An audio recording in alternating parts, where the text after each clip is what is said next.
Bueno, buenas tardes. En la sesión del seminario del Instituto de Estadística de hoy miércoles 16 de junio, es un gusto presentar a Raquel Prado.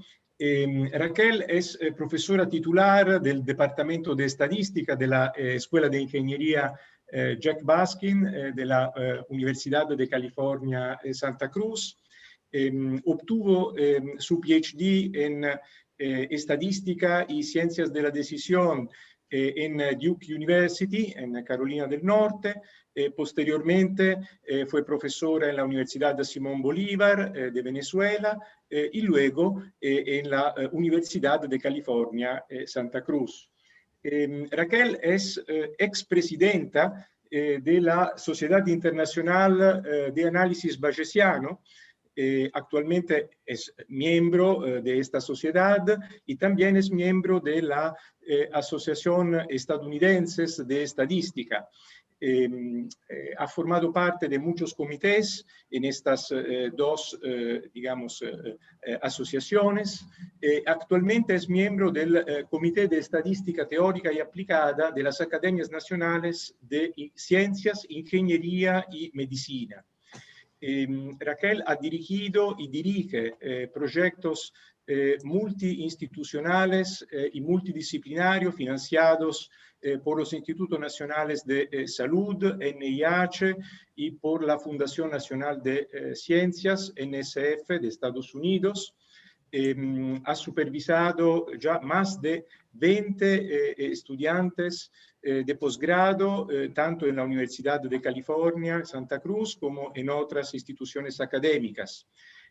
Raquel es autora del libro Time Series, Modeling, Computation and Inference, publicado por la editorial Chapman and Hall, CRC. Este libro también publicado con Mike West, y en la segunda edición, que es inminente, quizá a fines de julio del 2021, con Marco Ferreira también. Sus principales áreas de investigación son el análisis de serie de tiempo, el modelado bayesiano, con particular profundidad en el análisis de datos de series de tiempo no estacionarias de grandes dimensiones y aplicaciones para el procesamiento de señales biomédicas y imágenes del cerebro. Hoy Raquel nos hablará sobre modelos bayesianos dinámicos y sus aplicaciones. Muchas gracias, Marco, por la presentación, y también a todos, y a Ignacio y Natalia, y por darme la oportunidad de darles un seminario. Me encantaría estar en persona, pero como siempre, bueno, se abren otras oportunidades con el mundo de Internet. Quería decirles que me pueden, si tienen alguna pregunta, me pueden interrumpir. Voy a dar la charla en español, las transparencias están en inglés, y le decía ayer a Ignacio que nunca doy charlas técnicas en español, entonces capaz voy a inventar algunos términos que jamás han escuchado. Pero como están en inglés, de repente, pues está claro. Cualquier pregunta que tengan, me avisan. Y mi idea es un poco como ir desde la parte más básica de los modelos dinámicos y relacionar eso con un tema de investigación que está desarrollando un estudiante mío aquí hacia el final de la presentación. Entonces les voy a dar un poquito una introducción rápida. Es un tema muy amplio, pero un poco la idea para que miremos desde el principio. Supongamos que están considerando, tienen dos variables, en este caso tienen una variable YT, que es la variable de respuesta, y la quieren relacionar con una variable XT, que es una variable explicativa.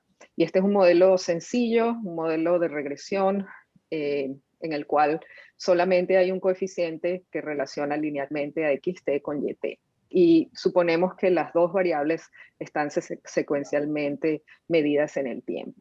Entonces, si uno quiere ajustar un modelo bayesiano, en este caso particular, y ignorando por ahora la estructura de los epsilon t's allí, del ruido, vamos a suponer que hay una previa una densidad a priori que expresa toda nuestra información en beta antes de recibir datos. Y queremos, generalmente, cuando uno tiene este tipo de análisis, quiere hacer lo que se llama aprender sobre ese parámetro a nivel secuencial. Pueden imaginarse, aquí no estoy escribiendo la condicionalidad también en X, pero supongamos que la condicionalidad también está en X, que está dado. Y a medida que recibo los datos, en el tiempo T voy actualizando esa información que tengo para beta. En el caso de series temporales, otra cosa importante es hacer predicción a futuro.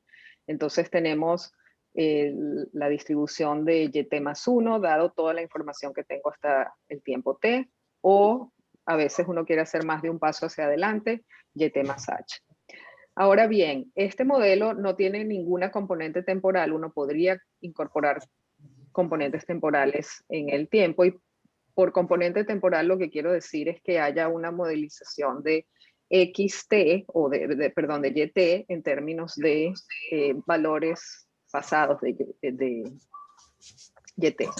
Entonces, ¿cómo hacemos para hacer eso? Y también para incorporar una manera de que el beta, el coeficiente, se adapte en el tiempo. Si piensan en la relación lineal entre XT y YT, uno puede decir, bueno, no tiene sentido en ciertos casos suponer que esa relación no varía con el tiempo. Quisiéramos que esa relación variara con el tiempo. ¿Cómo hacemos para que varíe con el tiempo? Y hay más de una respuesta para eso. Uno podría considerar una mezcla de modelos donde haya varios niveles de beta, por ejemplo. Y la otra posibilidad sería considerar que beta varía con el tiempo, y esto es lo que se hace en los modelos dinámicos.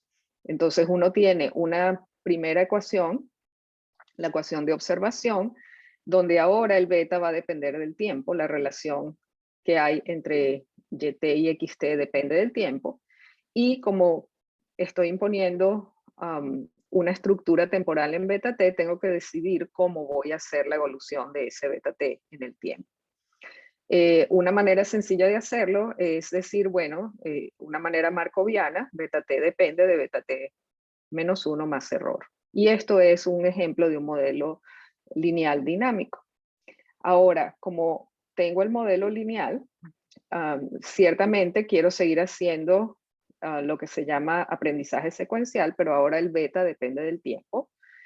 Puedo querer hacer también ese proceso, el proceso de mirar cuál es la distribución de beta t, dado la información que tengo hasta tiempo t. Se llama filtering. El proceso de revisar qué pasó ahora que tengo un conjunto de datos completos. Supongamos que la T mayúscula aquí son 500 observaciones y quiero volver a ver cuál era la distribución de beta en el tiempo 20, pero ahora basándome en toda esa información que tengo. Eso se llama smoothing o suavizamiento, y esas densidades también nos interesan, y por supuesto la predicción, igual que antes. Este modelo forma parte de la clase general de modelos lineales dinámicos. En el caso más sencillo que vamos a analizar, nuevamente tenemos dos ecuaciones: la ecuación de observación, la ecuación del sistema. Es un modelo también llamado de espacio de state space, que tenemos los dos niveles, y en el caso bayesiano también debemos especificar una información inicial para los parámetros del modelo.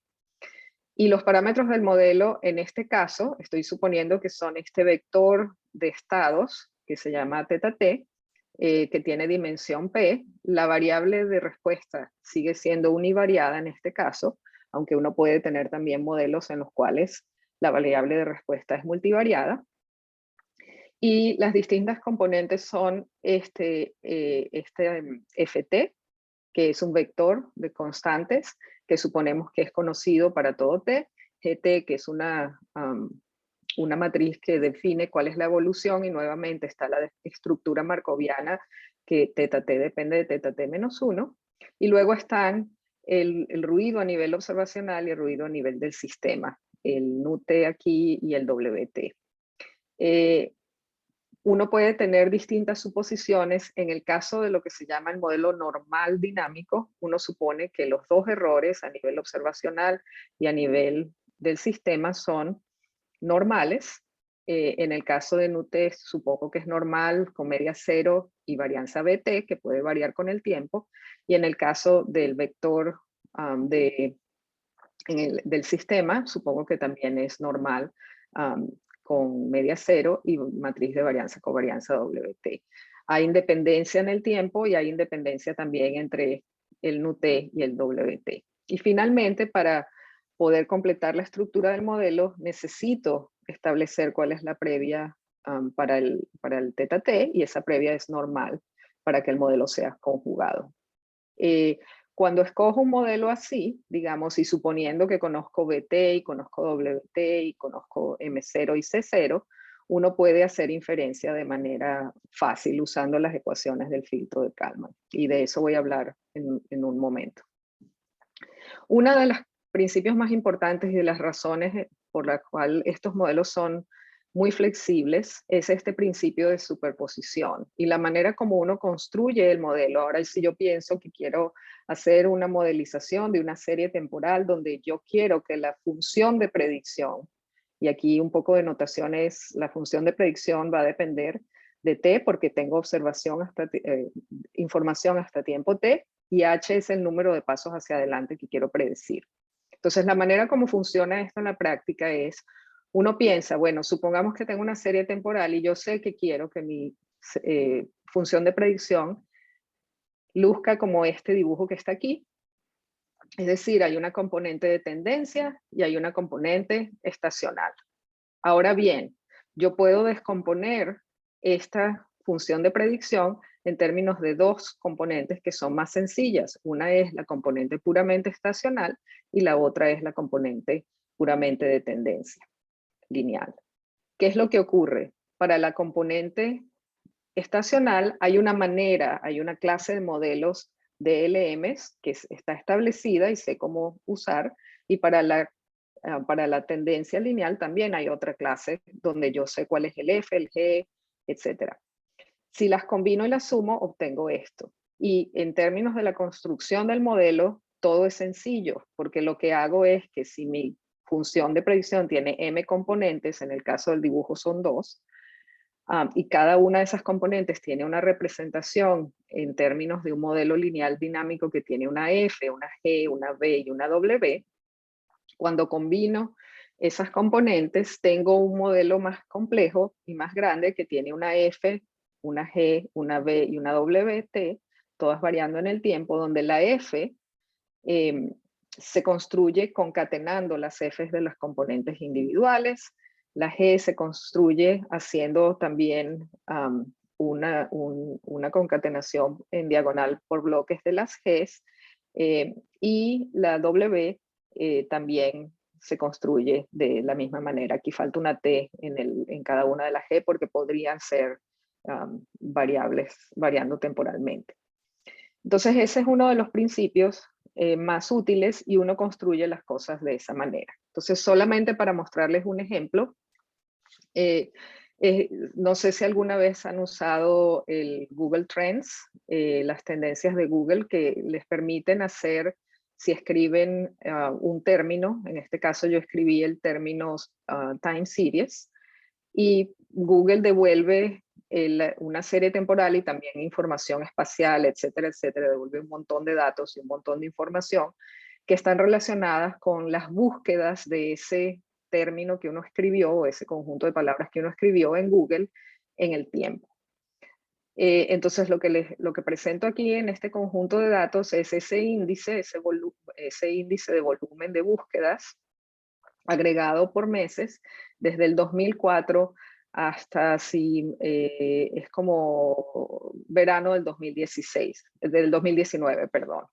Entonces yo quiero modelizar esta serie temporal que para mí, por cierto, fue una sorpresa ver que tenía esta estructura cuando la búsqueda del término time series tiene esta estructura. Y uno ve dos cosas aquí. La primera es una clara componente estacional. Es decir, hay un mes en el año donde hay un pico en esa búsqueda de esos dos términos. Y el pico es interesante. Primero, lo que uno observa es que el pico ocurre todos los años en el mes de noviembre y se hace, la amplitud de ese pico varía con el tiempo, se hace más grande a medida que pasa el tiempo. Ahora, ¿por qué aparece en noviembre? ¿Qué ocurre en noviembre? Si miran los datos, está fundamentalmente, lo que está por debajo son las elecciones en Estados Unidos. En el mes de noviembre todos los años hay elecciones en Estados Unidos. A veces son presidenciales, pero si no, siempre hay una elección o para el Senado o para la Cámara o para gobernadores o proposiciones locales, etc. Entonces coincide con eso la búsqueda del término, y en particular este pico grande ocurre en el 2018 en la elección de presidencial de esa época. Entonces, si voy a modelizar estos datos, quiero que mi función de predicción tenga esa componente de estacionalidad cada 12 meses. La otra cosa que ocurre es, bueno, quizás hay una componente de tendencia que quizás necesita un término lineal. En este caso parece decrecer y aquí parece crecer. Entonces yo puedo construir mi modelo lineal dinámico usando esas dos componentes y luego puedo hacer inferencia. Lo que les muestro aquí es la distribución de suavizamiento para la componente de tendencia en un modelo que tiene esa tendencia más la componente estacional una vez que hice la inferencia. Luego puedo mirar también cómo funciona el modelo desde el punto de vista de la predicción. Un paso hacia adelante, lo que les muestro es la línea azul sólida corresponde a la media a posteriori de la distribución de predicción, un paso hacia adelante, y la línea punteada es un intervalo de predicción del 50%. Pueden ver que el modelo tarda un rato en aprender cuál es esa estructura estacional. Al principio la previa es, la varianza de la previa es muy grande, toma un ciclo completo y luego comienza a entender, esto es una componente estacional y funciona así. Si miro la función de predicción, que es la línea verde y su correspondiente línea punteada, esa es la predicción 12 pasos hacia adelante, condicionando en toda la información que tengo hasta el último punto en la línea que corresponde con la línea azul. Y podemos ver que el modelo captura que hubo un incremento en el pico, es decir, la predicción aquí no fue lo suficientemente buena para capturar que aquí está pasando algo extraordinario. Pero el modelo corrige y el futuro, digamos, aumenta la incertidumbre y aumenta también el pico. Entonces va aprendiendo secuencialmente, esa es una de las principales características. Luego también, por el principio de la descomposición, puedo mirar cuál es la inferencia en términos de las componentes estacionales. Este es un modelo que tiene un periodo fundamental de 12, de P igual a 12, es decir, supongo que hay un ciclo cada 12 observaciones, que corresponde al ciclo anual del que estábamos hablando, y esto es digamos, la estimación de esa componente. Y podemos ver que efectivamente hay un aumento en la amplitud hacia el final de los años. Lo mismo ocurre, este es el periodo que sigue, que sería cada 6 meses y así sucesivamente. Entonces uno puede construir los modelos, puedo también decidir que construyo ahora un nuevo modelo en base a esto, esta componente no es tan importante, la puedo eliminar del modelo, esta quizás también, y puedo dejar solamente un subconjunto de las componentes estacionales. Todas esas cosas se pueden hacer y se pueden hacer de manera sencilla. ¿Cómo hago la inferencia? Bueno, de nuevo, aquí depende de toda la estructura que uno suponga. En el caso más sencillo, que es el caso en el cual supongo que la varianza observacional es conocida y la varianza a nivel del sistema es conocida, y conozco FT y conozco GT, todo funciona de manera secuencial siempre y cuando use una previa conjugada, que es esa previa normal. Y lo que voy haciendo es actualizando, es decir, comienzo con mi previa en el momento cero, antes de observar ningún dato, luego consigo la primera observación, actualizo la distribución para teta 1, luego eso me da una previa para teta 2, antes de observar Y2, actualizo cuando observo Y2 y así continúo con el filtro hacia adelante. La manera de hacer el filtro hacia adelante, simplemente uno usa el teorema de Bayes para hacer la actualización y escribe la distribución de teta t dado de t como algo que es proporcional a la parte que viene de la verosimilitud, que está dada por la primera ecuación del modelo, y la parte que viene de la previa para teta t, basada en la información hasta t-1, que tiene que ver también con la segunda componente del modelo. Y se actualiza de esta manera. Cuando uno hace todas las ecuaciones, cuando miramos todas las ecuaciones, tenemos que, en el caso de la previa para teta t dado de t-1, es una normal con una media y una varianza que están dadas de esta manera. Esas son las ecuaciones, estamos construyendo las ecuaciones para conseguir la media y la varianza de esas distribuciones. Similarmente, la distribución de predicción un paso hacia adelante, basado en la información que tengo hasta t-1, también es una normal y puedo escribir la media y la varianza de esa distribución normal. Y luego que observo yt, se produce un error de predicción que es yt menos ft, y ahora uso el teorema de Bayes para obtener la distribución de teta t dado de t. Y simplemente obtengo estas ecuaciones que son esencialmente las ecuaciones del filtro de Kalman. Pero tengo distribuciones completas. Tengo la media, la varianza, pero también tengo la distribución completa y se hace sencillo. En el caso de la predicción, también puedo establecer, usando la estructura del modelo y el hecho de que estoy trabajando con previas conjugadas, puedo establecer cuál es la distribución de teta t más h, es decir, miro h pasos hacia adelante, y la de la observación más h, que son h pasos hacia adelante. Y nuevamente, dada la estructura del modelo lineal y gaussiana, obtengo que puedo escribir fácilmente una recursión que me permite calcular los momentos de esa distribución. Y también tengo mi función de predicción y la varianza asociada con la función de predicción. Esto es para el caso en el que BT y WT son conocidos nuevamente. Ahora bien, está también el proceso de suavizamiento o el smoothing, que es, bueno, ahora sí observo 500 datos, quiero ver cómo se actualizan las distribuciones en el pasado. También puedo conseguir las distribuciones ahora de teta t, el t minúscula es menor que el t mayúscula aquí, condicionando ahora en todos los datos que he visto. Y nuevamente tengo una distribución normal y puedo escribir recursivamente los momentos de esa distribución. Entonces, todo se hace en forma cerrada y estos modelos se puede hacer inferencia de estos modelos de manera muy rápida. Ahora, ¿cómo cambian las cosas? Bueno, de miles de maneras en la práctica, y cada uno de estos tópicos hay millones de artículos de investigación, etcétera, a lo largo de los años.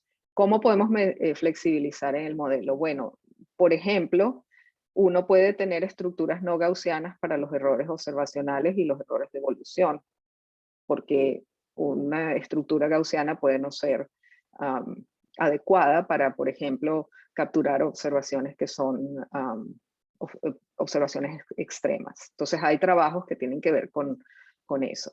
Puedo también tener estructuras no lineales, ya sea en la ecuación de observación como en la ecuación de evolución. Montones de trabajos también en ese caso.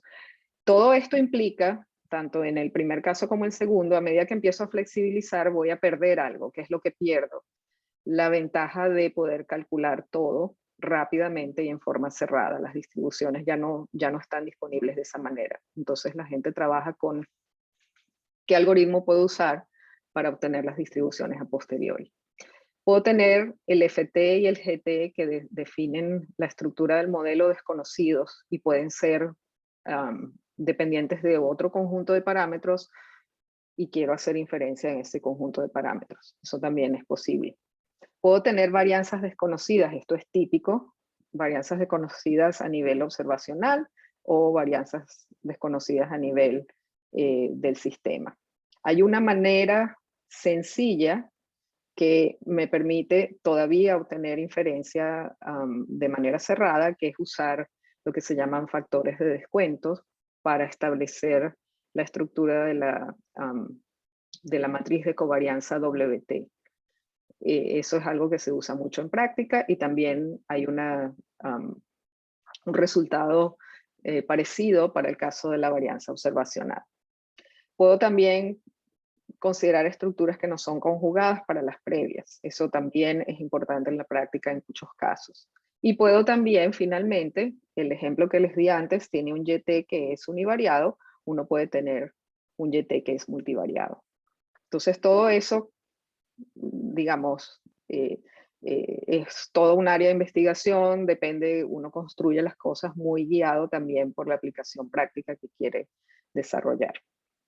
Entonces, lo que voy a hacer ahora es mostrarles un poquito cómo podemos usar una extensión de esos modelos lineales dinámicos en un caso particular donde estamos analizando una variable de respuesta que es multivariada, pero además queremos, como es multivariada la variable de respuesta, queremos estar seguros de que podemos desarrollar algo que sea computacionalmente eficiente. Muchos de los métodos que se desarrollan en el caso de modelos más complejos, multivariados, etcétera, son métodos que están basados en Markov Chain Monte Carlo para hacer la inferencia posterior. Lamentablemente, cuando uno trabaja con series temporales, esos métodos son muy lentos porque tengo que volver a correr una cadena de Markov cada vez que recibo una nueva observación. Entonces, ¿cómo hace uno para evitar eso? Y un poco reducir la dimensión del modelo lo más que puede para ser eficiente. Entonces, en este trabajo, que es un trabajo es la tesis de grado de mi estudiante Wenjie Zhao en UCSC, estamos trabajando con un modelo en el dominio de la autocorrelación parcial. Nuevamente, cuando uno trabaja con series temporales, puedes trabajar en términos de la modelización en distintos dominios. Los modelos de LM trabajan típicamente en el dominio temporal. O sea, un modelo para YT, que es la variable que observo. Luego hay modelos que se hacen en el dominio de la frecuencia. Es decir, uno usa transformadas de Fourier, representa todo en términos de frecuencias y ahora tiene un modelo en el mundo de la frecuencia. Otra posibilidad es hacer la modelización en lo que se llaman los coeficientes de autocorrelación parcial. Y hay una relación entre todas esas cosas en el caso de modelos estacionarios, etc. Entonces, el hacer la modelización en este caso nos va a permitir desarrollar, disminuir la dimensión del modelo y ser más eficientes computacionalmente. Y lo que vamos a proponer es un modelo dinámico, pero un modelo dinámico en estos coeficientes, no es en el dominio temporal, sino en los coeficientes de autocorrelación parcial. ¿Por qué queremos usar eso? Yo trabajo muchísimo con datos que son muy grandes, generalmente señales biomédicas, electroencefalogramas, fMRI, señales que uno tiene muchísimas señales y hay una componente temporal también que quiere analizar. En particular, uno quiere inferir las características espectrales de cada uno de las componentes de esa serie temporal que tiene muchas componentes. Imagínense que tengo distintas localizaciones o múltiples repeticiones de una serie biomédica. Y también quiere ver cuál es la correlación que existe, cuál es la relación que existe entre esas componentes temporales. Y generalmente todas esas relaciones varían con el tiempo, no son series que no son estacionarias. Hemos aplicado esto en varios casos de estudio, en neuroimaging, en análisis de electroencefalogramas. Y el ejemplo que les voy a mostrar aquí es un ejemplo donde hay estudiamos mediciones de viento, de componentes de viento en 3 localizaciones en California, un poco para que vean cómo funciona el modelo. Entonces, ¿en qué nos basamos? Hay un trabajo de Jan Holland y Weichel en el 2016 donde desarrollan esencialmente, es un lattice filter, donde escriben los coeficientes de un modelo autorregresivo que varía con el tiempo, es decir, esos coeficientes están variando en el tiempo, hacemos una transformación, los escribimos en términos de los coeficientes de autocorrelación parcial, y ahora proponen un modelo dinámico lineal, como que tiene una estructura semejante a la que describí antes para esos coeficientes. Nosotros lo que hacemos en este trabajo es extender esto al caso multivariado. ¿Y por qué queremos usar nuevamente este dominio? Es porque hay una reducción importante de la dimensionalidad del modelo y podemos hacer las cosas de manera más eficiente computacionalmente. ¿Cuáles son los problemas con los que nos enfrentamos cuando pasamos del caso univariado al caso multivariado? No hay las distribuciones de filtro y de suavizamiento, esas ecuaciones que escribimos antes, no hay una forma cerrada. No puedo decir que son normales, etcétera, etcétera, si trabajo con estos modelos. Entonces hay dos posibles soluciones. Una solución es, como dije, hay muchos trabajos donde se hace inferencia usando MCMC, pero eso es computacionalmente no eficiente. También hay trabajos donde se usan métodos de Monte Carlo secuenciales, pero esos métodos también tienen otro tipo de problemas. Lo que nosotros usamos aquí es inferencia aproximada, en este caso. También hay problemas si uno tiene que elegir, por ejemplo, si piensan en un modelo de autorregresión que tiene un orden P, en la práctica tenemos que decidir cuál es ese orden. Y el método que se propone en este trabajo no funciona muy bien en el caso multivariado. Entonces trabajamos con otro sistema para elegir el orden. Simplemente, nuevamente, voy a ir un poquito primero en el caso univariado como para mostrarles la conexión que hay entre estos modelos y los DLM. Entonces, supongamos que van a hacer un modelaje de la serie que observan XT en este caso, en términos de un modelo autorregresivo de orden P. Es decir, voy a hacer una regresión de XT en valores pasados de XT, más epsilon T. Y tengo el orden aquí es P. Estos se llaman los coeficientes de la R, y en el caso particular, uno nunca los llama forward porque siempre usa estos nada más, pero son los coeficientes de la R en el modelo hacia adelante.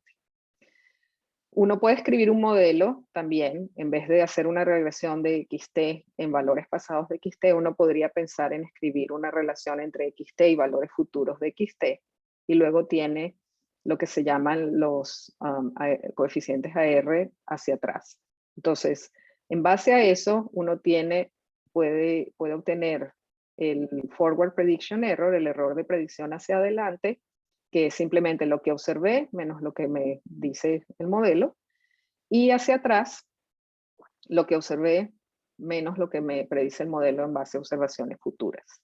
Entonces, el modelo que usan en el paper es un modelo que se basa en escribir lo que se llama un lattice filter, es decir, tengo mi error de predicción hacia adelante en el caso 1, en el caso m-1, hay distintos estados, se va a relacionar con el error de predicción hacia atrás en ese estado m-1, y la relación es lineal a través de este lambda mm que está escrito aquí.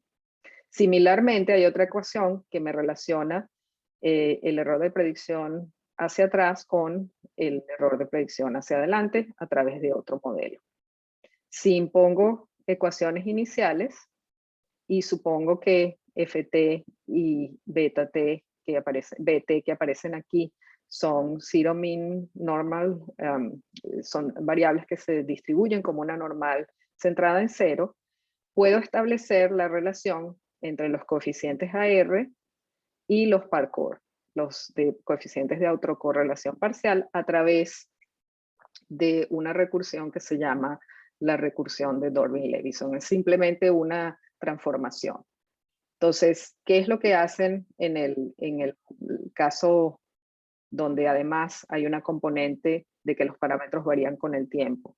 Bueno, si yo tengo mi AR con parámetros que varían en el tiempo, tanto hacia adelante como hacia atrás, puedo escribir un modelo lineal dinámico en el cual ahora miro ese error de predicción hacia adelante, lo relaciono con el error de predicción hacia atrás, con un parámetro lambda, pero ahora el lambda aparece con un subíndice t aquí, es decir, depende del tiempo.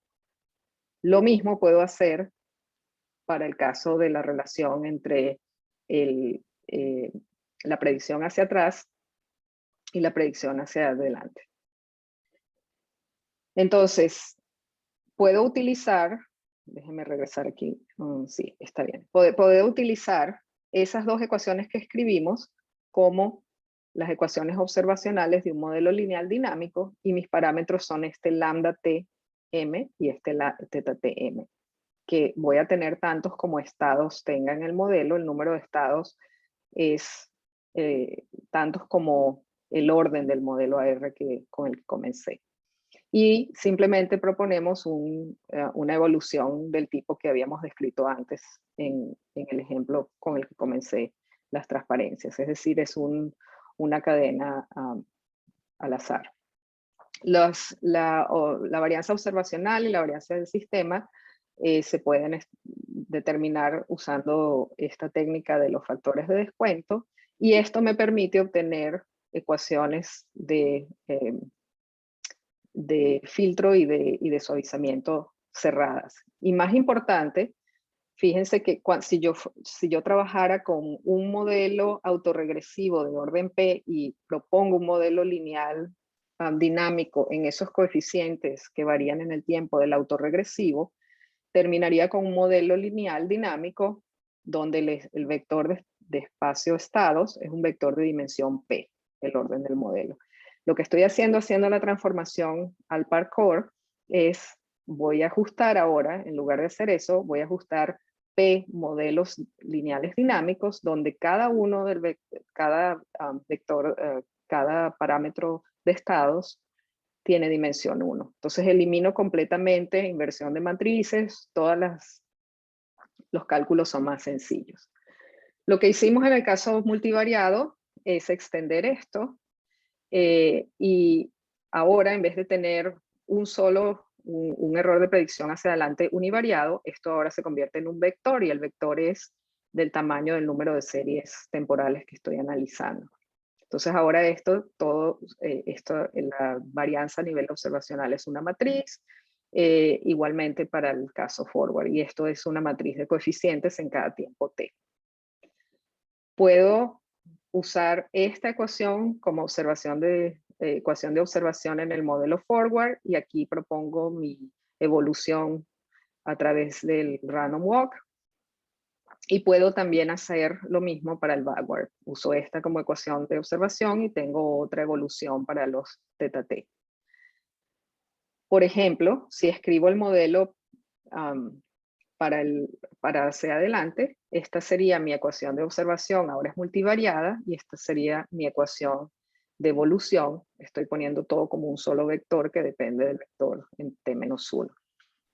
Okay, hay dos cosas. Perdón, sí, Ignacio. Una pregunta ahí.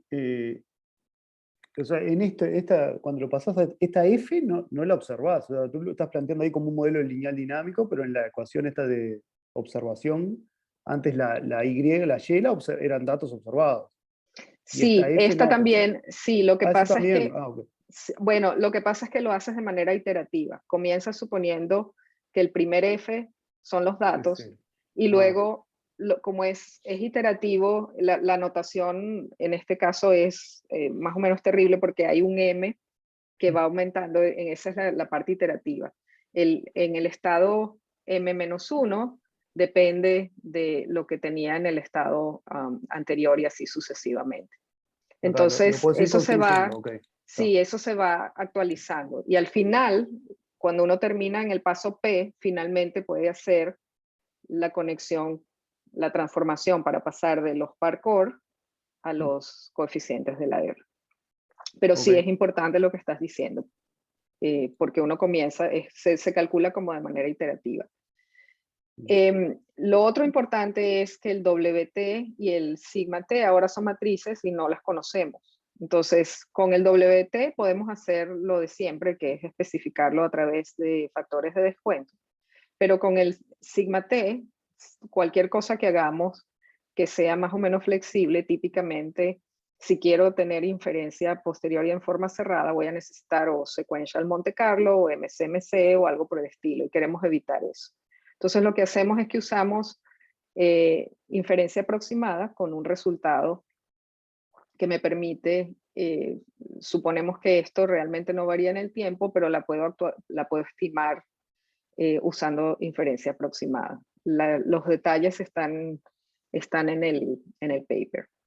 Lo cierto es que, nuevamente, volviendo a cuánto ahorro desde el punto de vista computacional, si piensan en un modelo que tiene un autoregresivo de orden P, eso sería un vector AR, con K series temporales que estoy analizando juntos, si analizo todo en el dominio Parcour, eso me va a implicar que necesito ajustar un número de LMs multivariados, en particular 2 por P, pero donde los vectores de espacio de estado tienen dimensión K al cuadrado.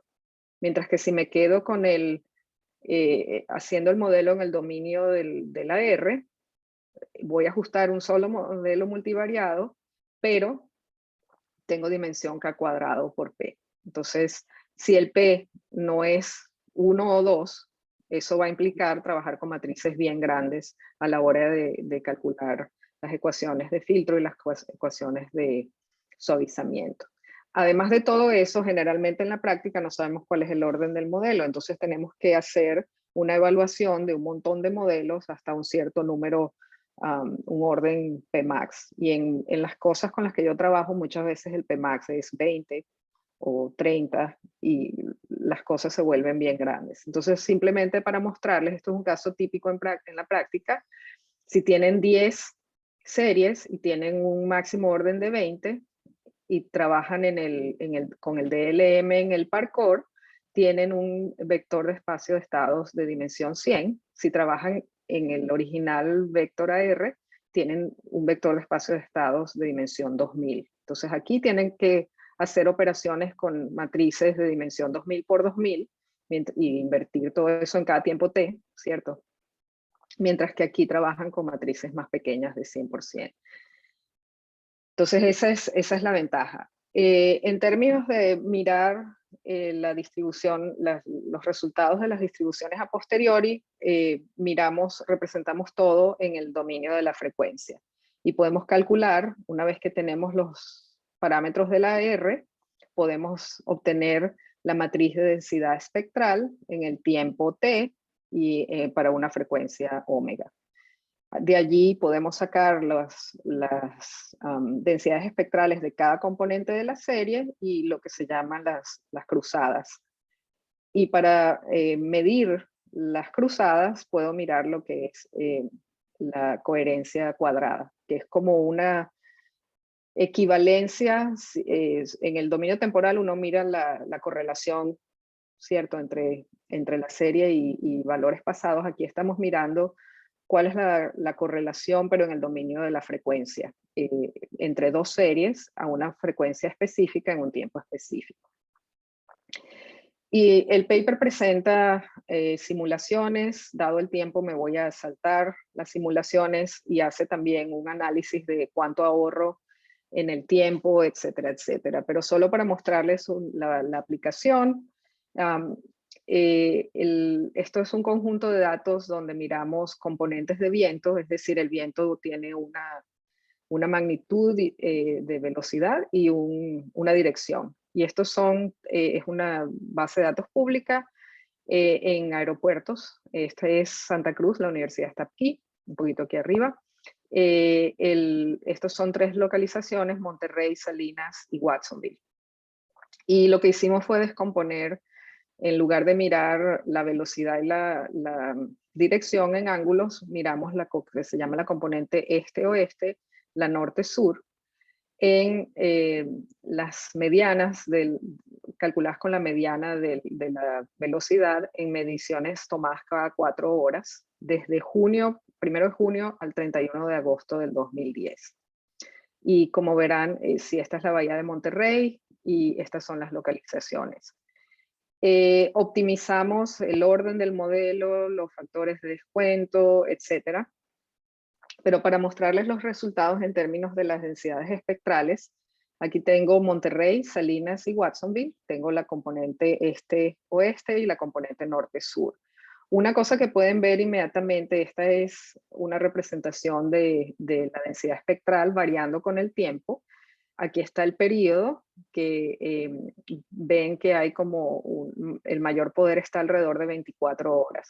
Es decir, hay una componente estacional cada 24 horas. Si nunca han estado en esta zona, las cosas están cambiando con el climate change, pero generalmente en el verano lo que ocurre es que hay niebla en la mañana, en la zona costera, y luego el viento entra por la tarde, abre como la cortina de la niebla por un rato y luego para el viento la niebla vuelve a venir a la mañana siguiente.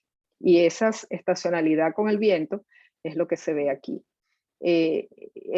Uno la ve más o menos en todas las componentes de frecuencia. Hay unas localizaciones donde está más activa, pero se ve la variación y esto se calculó usando estos modelos.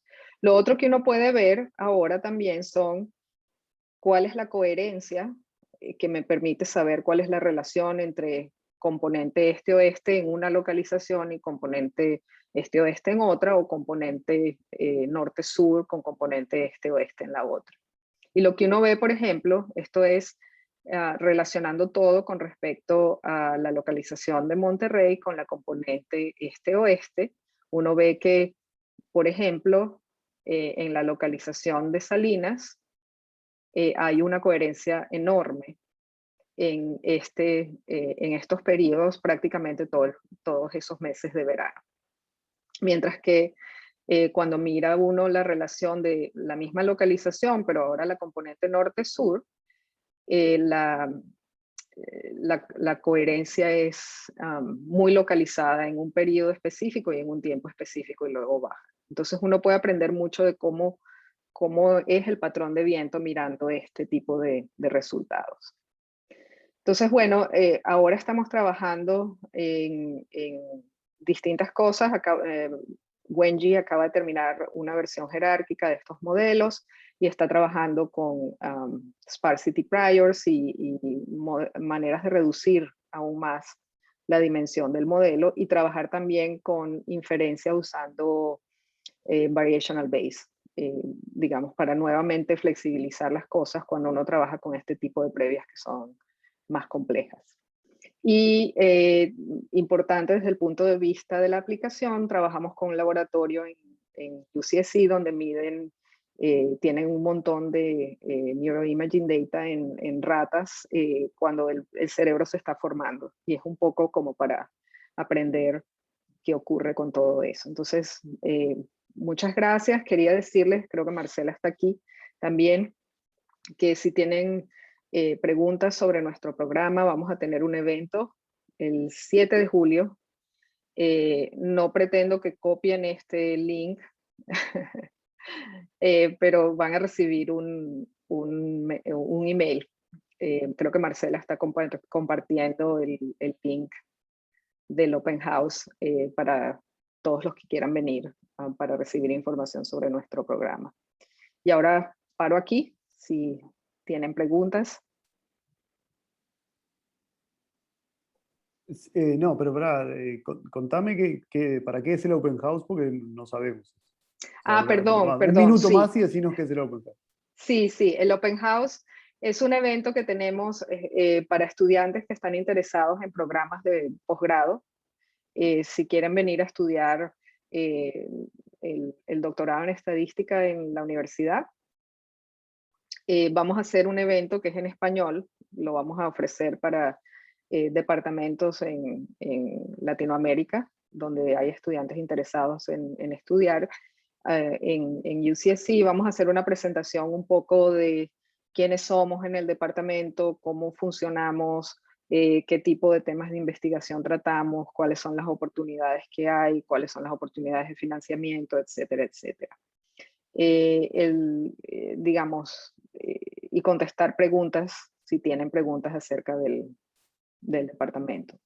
Como les dije antes, una peculiaridad de nuestro departamento es que está dentro de una escuela de ingeniería. Es un departamento de estadística, el grado es un grado en estadística, pero hay estudiantes que colaboran también en proyectos con otros profesores en la escuela de ingeniería. Yo, por ejemplo, tengo un proyecto ahora con un profesor de la escuela de ingeniería. Y estamos en Santa Cruz. Si paro un momentico aquí y volvemos a mi background, lo que tengo como background es la universidad. Entonces, ese es el campus de la universidad. El mar que se ve al fondo es esa bahía de Monterrey que les enseñé en los datos. Nosotros estamos al norte del mapa que les mostré en Santa Cruz. Y bueno, no sé si tienen alguna pregunta sobre cualquier cosa, ya sea la charla, el departamento.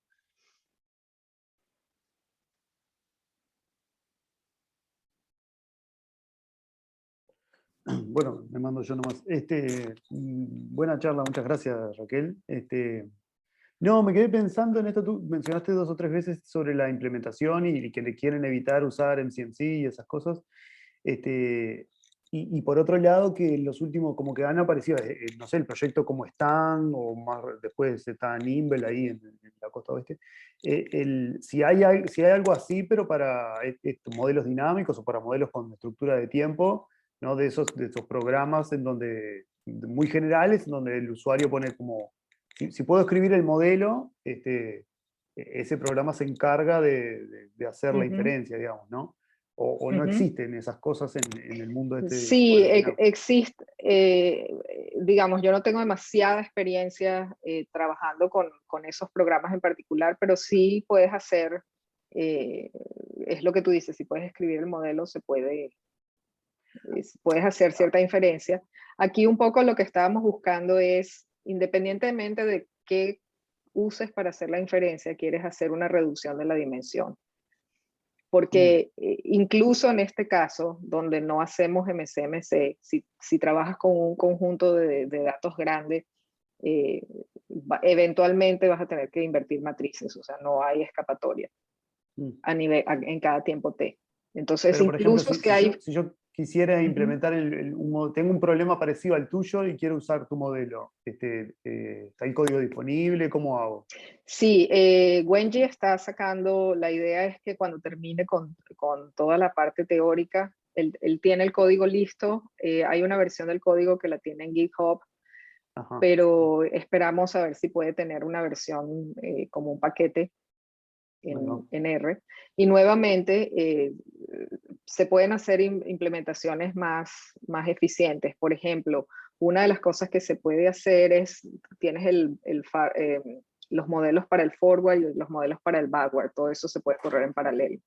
Y luego a la hora de presentar los resultados, pues los juntas, ¿no? O sea, hay montones de cosas que se pueden hacer. Pero sí, fundamentalmente la idea es que no hay escapatoria cuando cuando miras las ecuaciones de filtro de Kalman, hay unas matrices con las que tienes que trabajar. Entonces, si logras tener un modelo donde se reduce esa dimensión, eso ya ayuda independientemente de cuál plataforma uses para hacer la inferencia.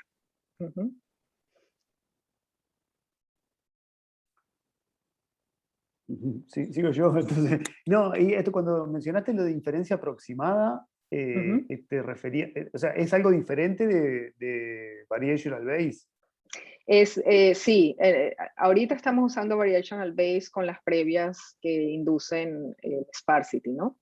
Pero en este caso es simplemente hay un paper donde aparece lo que ocurre con la matriz observacional, el sigma t, si quieres, a nivel observacional, es que hay muchísimos trabajos con stochastic volatility y todo eso que son ya trabajos incluso de los años 90 y del principio de los 2000, donde la gente trabaja con esos modelos y se obtiene, si usas MCMC, puedes tener inferencia en forma cerrada, hay resultados con sequential Monte Carlo.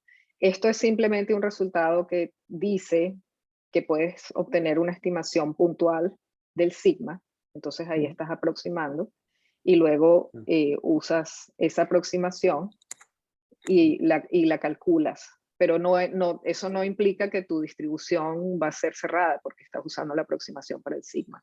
Pero sí implica que la puedes calcular y luego supones que la normalidad te ayuda. Es como un pariente del Bayes empírico. Sí, exactamente, exactamente. Ahora lo que estamos haciendo es trabajar con Variational Base, que tiene otros problemas también, pero...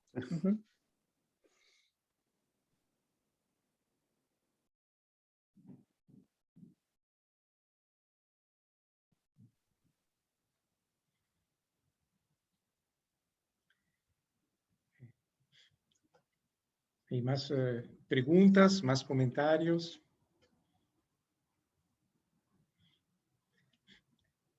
Quisiera, Raquel, preguntar algo sobre, digamos, cómo surgió este tema de la modelación usando a la vez ecuaciones hacia adelante y hacia atrás. O sea, ¿por qué necesitamos estos dos tipos, digamos, de ecuaciones simultáneamente y no usamos, por ejemplo, solamente las ecuaciones hacia adelante? Puedes usar las ecuaciones solamente hacia adelante, porque en el caso estacionario, cuando uno trabaja con un AR estacionario, supongo que no hay variación en el tiempo, el AR estacionario, la teoría dice que la ecuación hacia adelante y la ecuación hacia atrás, el modelo es reversible, es el mismo. Entonces, en ese caso puedes trabajar con unas ecuaciones. En este caso, dijimos, bueno, vamos a hacerlo más general y no tenemos que suponer, como la serie no es estacionaria, no tenemos que suponer que son iguales. Entonces, por eso trabajamos con los dos. Ahora bien, uno puede incluso en el caso temporal trabajar solo con unas ecuaciones suponiendo que hay una estacionalidad instantánea, como lo diría yo, es decir, que en cada tiempo t son iguales, el forward y el backward, hacer esa suposición. Pero en el caso general uno no puede suponer eso. Claro. Muchas gracias. Yo no puse las ecuaciones del Durbin-Levinson porque estaba tratando de disminuir el número de ecuaciones en la charla para no asustarlos. Pero cuando uno mira las ecuaciones, allí aparecen los dos, ¿no? El forward y el backward. En el caso multivariado lo que se usa es el algoritmo de Whittle. Y aparecen las dos ecuaciones. Si el proceso es estacionario y constante en el tiempo, entonces son iguales, pero si no, el resultado es general. Sí, espero no haber asustado a los estudiantes con tantos índices, pero son índices nada más, no hay que asustarse. Y yo tengo una pregunta, no sé si me puedo colar. Básicamente a mí me quedó una duda en la presentación que hiciste sobre el final. En el principio, como que el objetivo era la modelización y la predicción, y en determinado momento, por lo que yo entendí, a través de, básicamente el interés más importante era hacer la reducción del modelo, y por eso te pasabas al PAR-Core. Allí en un determinado momento tu interés pasó a ser, cuando pasaste al modelo multivariado, la correlación, o lo que sería la correlación cruzada, o el vínculo entre los espectros cruzados sobre el final, y lo que nos mostraste en los gráficos básicamente era tu mayor interés en términos de las correlaciones cruzadas. Y como que el objetivo de la predicción, que parecía uno de los objetivos iniciales más importantes, en donde se utiliza sobre todo, bueno, este tipo de modelos, me pareció que quedaba relegado. Y lo otro que te quería preguntar es, ¿por qué el salto en un momento del dominio del tiempo al dominio de las frecuencias? ¿Cuál es la ganancia, más allá de que obviamente lo estás mirando, es una mirada desde otra perspectiva, pero qué ganancia tuvo pasarte al dominio de las frecuencias, si es en términos computacionales o si es en términos interpretativos? Gracias por la pregunta. Sí, es muy buena pregunta. Básicamente dos cosas. En el caso, yo trabajo, como les dije antes, mucho con datos de señales biomédicas. En ese tipo de estudios, uno no quiere hacer predicción, sino entender qué está pasando con el cerebro. Y la mayoría de las representaciones se hacen en el dominio de la frecuencia. Entonces, yo hago la modelización en el dominio temporal o en el dominio Parcor, pero tengo que presentar las cosas en el dominio de la frecuencia. Es una transformación. Desde el punto de vista de la interpretación, cuando uno habla con los expertos, ellos empiezan a decirte, bueno, el cerebro están los alpha wave, las ondas alfa y las ondas beta, y si la persona duerme. Entonces hay información siempre presentada en esa manera. Esa es la ventaja de trabajar, es la interpretación. En el caso de viento, una de las, yo no mostré, error mío, la transparencia con la predicción.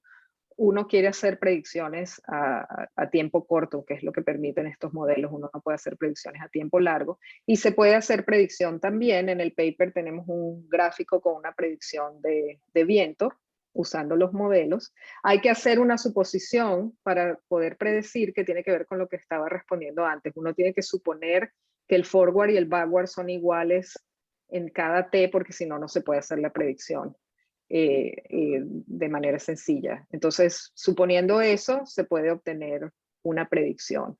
Pero sí, la predicción en montones de aplicaciones es la parte más importante, como tú bien dices.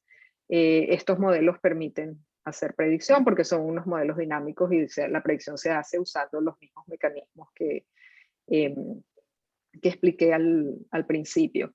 Lo que pasa es que en el caso de, por ejemplo, en el proyecto en el que estoy involucrada ahora, que tiene que ver con tratar de entender cómo se va formando el cerebro y cómo se conectan las distintas partes del cerebro, allí es todo entender esa parte y no predecir. Predecir. Muchísimas gracias, Raquel. Gracias por la pregunta.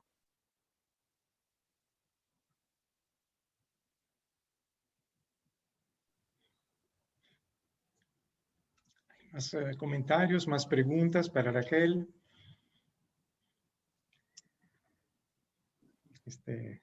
Bueno, entonces Raquel, agradecerte muchísimo tu presentación. Muchas gracias a ti y a Marcela para también el aviso de la Open House el 7 de julio. Y esperamos que puedan seguir cuando consideren conveniente este seminario también. Y de nuevo, muchísimas gracias. Muchas gracias por darme la oportunidad de presentar y gusto de verlos así de lejos. No, quería agradecer y saludar a Marcela. Hola, Marcela. Hola, Marcela. Hola. Recién la veo que está ahí conectada. Y ya aprovechamos, la podemos invitar a que venga a presentar el seminario. O sea, sí, aprovechen. Que tengan la oportunidad ahora que es virtual. Con gusto. Gracias. Bien, excelente. Bueno, un aviso, no sé si hay más avisos, aprovecho para comentarle que el próximo miércoles, 23 de junio, estará con nosotros Alejandro Cholakidis del Centro de Matemática de la Facultad de Ciencias de la Universidad de la República, quien presentará una ponencia sobre modelos continuos del comportamiento animal.